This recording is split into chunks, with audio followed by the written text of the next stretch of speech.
For example, the plan, reduce the world population by 90%. Here we have the Global 2000 report, 1980 report commissioned by President Jimmy Carter, talks about advocating depopulating the planet to the 500 million level. I can prove that. You can go find that report. That was already, Jimmy Carter was a long time ago, yeah?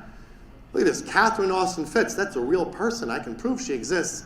Former Assistant Secretary under George Herbert Walker Bush. Oh look, she's also talking about depopulating the planet down to 500 million. Wow, that number keeps coming up a lot. Oh, what's this? Former U.S. Secretary of State Robert McNamara? What? He's also talking about taking down the population? Kissinger, Gorbachev, it goes on and on. They're not shy about it. Now, if all your world leaders are saying this, I think you should pay attention. Something going on. You can't say, oh, Damien made that up. These aren't my words. This isn't even the words of Lucian Mars. This is the words of your own leaders and your elite. And what's interesting is that just like the number of 500 million keeps coming up, or equivalent, the idea of the year 2025 keeps coming up. It shows up over and over. We talk about the idea that by 2025, an unprecedented threat would materialize. We talk about the U.S. Air Force Symposium. What this is, the quote is cut off, is that they said by 2025 they'll have total control over the weather, which means they can create famines and genocides at will. So why go to war with another country when you can just starve them out by altering the weather and destroying them? And already we have massive amounts of weather control in place. None of the weather is natural at this point. So over and over, we see these numbers occurring. 2025, that's right around the corner. That's like a year and a half from now. Some people say, well, why 2025? Is that some sort of magic occult number? No, that's just the number when probably all the underground bases are done. So they don't need you anymore. They needed your tax dollars to build these bases to pay for them. They're not paying for it themselves, right? Human beings no longer really need it. The Industrial Revolution is over. At this point, what are you going to do? They don't need billions of people on TikTok and Facebook hanging out all day. Yeah, you're in the way. Time to go. So what are these vectors of depopulation? Well, the first one is nuclear war. Before I left New York City,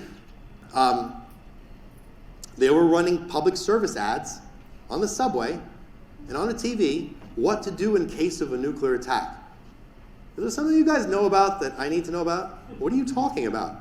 And then their response was, well, yeah, if there ever is a nuclear attack, just go into the center of whatever building you're in and you'll be okay. I'm like, I don't think that's how nuclear attacks work. But it's the city of New York, so I mean, anything's possible, right? We see in the Ukraine what's going on between Putin and the rest of the world. Putin, you can go right now on YouTube and find YouTube videos of Putin live in front of an audience explicitly saying that if NATO keeps encroaching or if the US gets involved anymore, he will start using nuclear weapons without hesitation. Wow, that's pretty impressive. I mean, he has children. You really think, like, if you're a parent, you have children, you think it's a good idea to start dropping nukes everywhere? Especially the amount of nukes we have. This is problematic.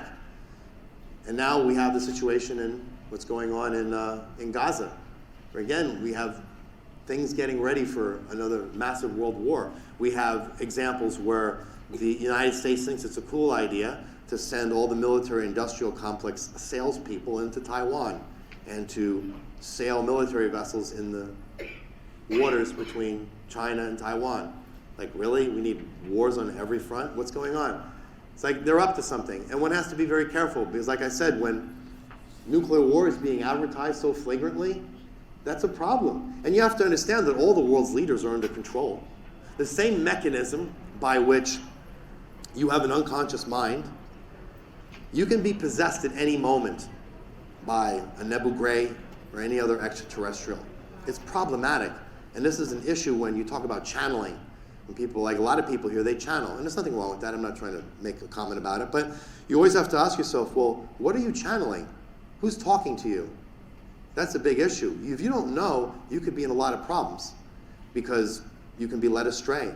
For starters, at one point, there's a section we talked about in the last harvest where one of these channelers was channeling some angels of light helping humanity, whatever the story was. And then they slipped and made a comment that said that their source is the land of the dead. What did I tell you earlier about land of the dead? See, sometimes they make a mistake and they let something slip. So you have to be careful when it comes to things like this. Another vector of depopulation is famine. We already had the US Air Force saying that by 2025, they'll have total control over the weather and can produce famines and droughts at will. And here, when it comes to disease, here we have this guy, Eric Pianka, for example. He's a professor of biology at the University of Texas. And he made a speech, and he's enthusiastically advocating the elimination of 90% of the Earth's population with airborne Ebola. Wow, this is a guy, he got a standing ovation for this. You realize that? That's pretty crazy. So when you have these various vectors, it's very easy to take out most of the world's population.